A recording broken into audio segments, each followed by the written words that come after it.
show starts in 3, 2, 1, go.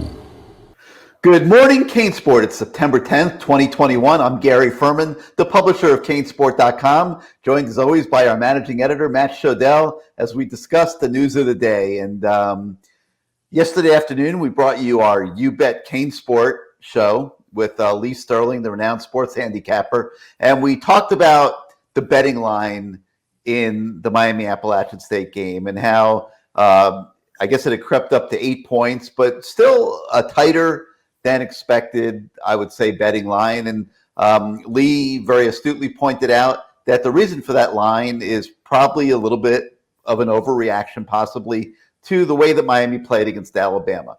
Well, we're a day away from finding out if it really is an overreaction.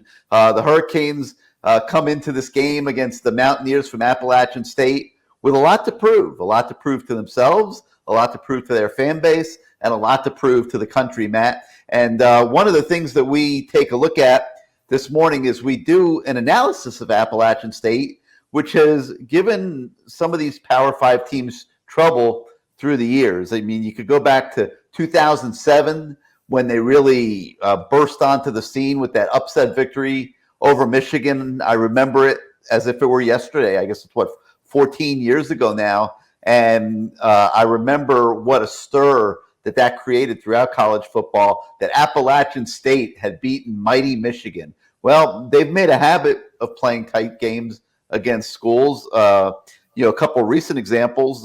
In 2018, they pushed Penn State to overtime, almost beat the Nittany Lions. And then in 2019, they actually did upset North Carolina. So, Matt, to sum it all up, I mean, we've analyzed this game in multiple stories this week. We've pretty much made the determination that Miami has an edge at every position. There's not a single one that we could find that we would give Appalachian State the edge. Yet they're only 8-point favorites. 8-point underdogs, rather. What do you think is up there, and what are you expecting for tomorrow's game?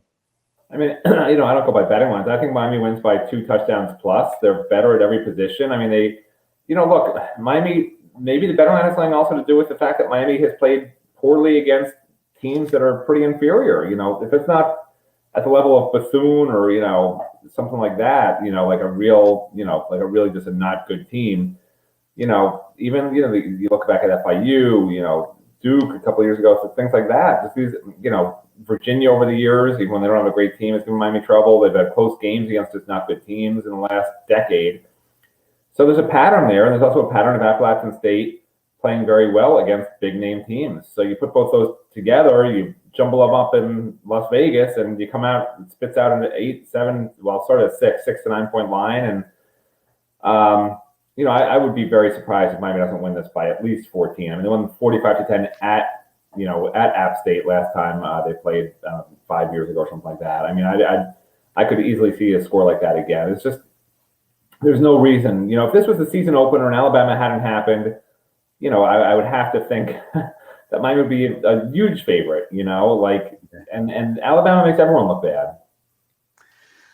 I hope they play well. I hope it's a clean game, and I hope that they put everybody's minds at ease on Saturday.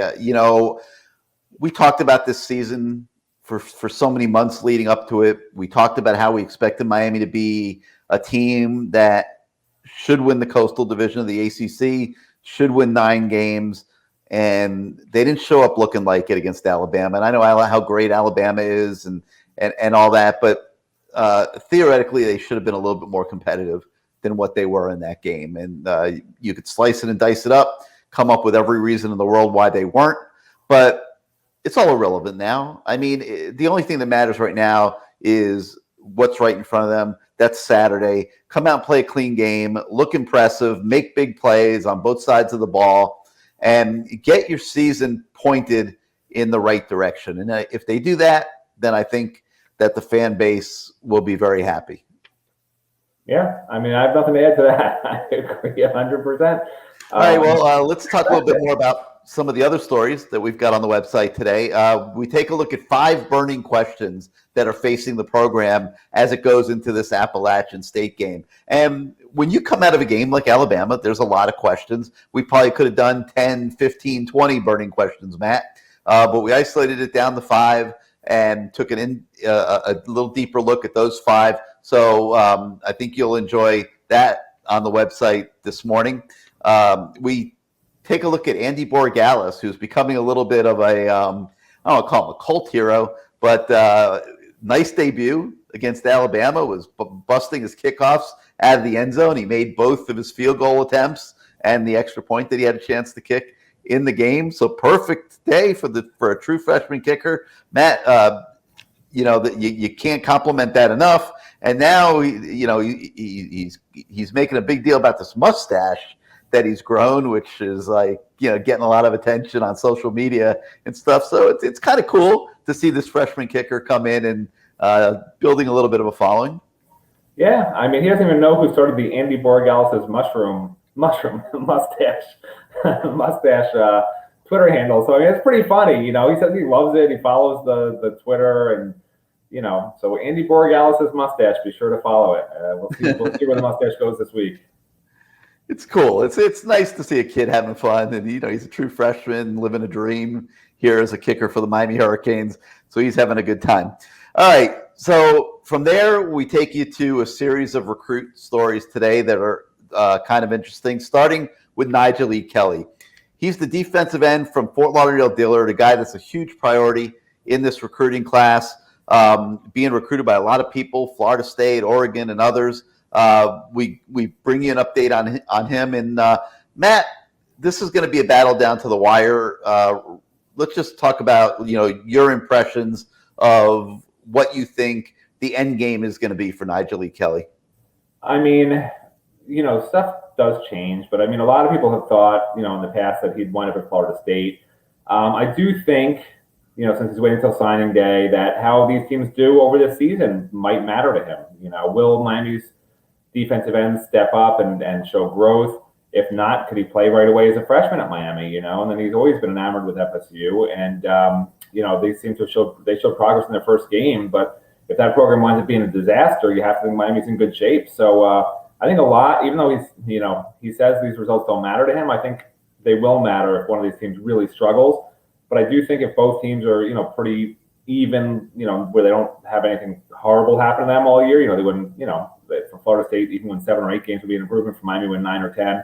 Then it's going to be really an interesting situation.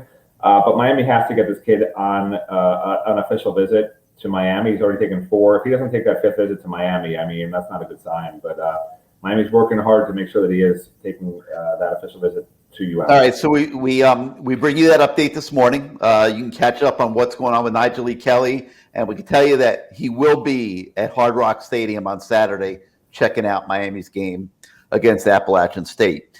All right, we have another story about a junior college defensive tackle by the name of Myron Greer, who has been talking with Jess Simpson a little bit. But this one's a little bit tricky because Matt, he doesn't have an offer from anybody.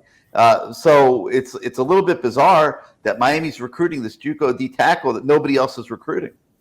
Yeah, it's Myron Greer, but yeah, he definitely, I think the first major power team that offers him has a good chance to get him. I mean, he played his 2 years at JUCO, and he's taken this year off to focus on getting his academics done.